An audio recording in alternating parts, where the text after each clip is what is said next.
ছিনতাই প্যাকেজ শুনেছেন কখনো? যেখানে চাপাতি থেকে মোটরসাইকেল সবই ভাড়ায় পাওয়া যায়, আর জামিনের টাকাও দেয় চক্রটি।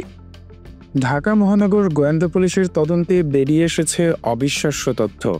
এই ছিনতাই চক্র ভাড়ায় চাপাতি আর মোটরসাইকেল দেয়।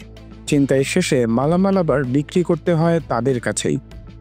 চক্রের সদস্য ধরা পড়লে দাদন হিসেবে টাকা দেয় চক্রের মূল হোতা, যাতে জামিন পেয়ে আবার ছিনতাই চালিয়ে যেতে পারে দলটি।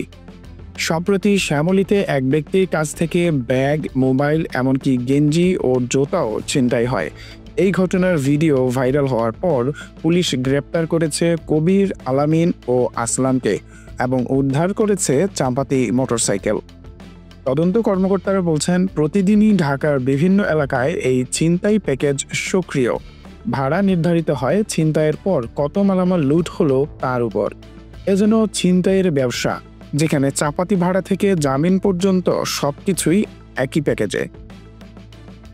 রাস্তার ভিড়ে অপরিচিত মোটরসাইকেল দেখলেই সাবধান, হয়তো তারা এসেছে ছিনতাই প্যাকেজের ডেলিভারিতে।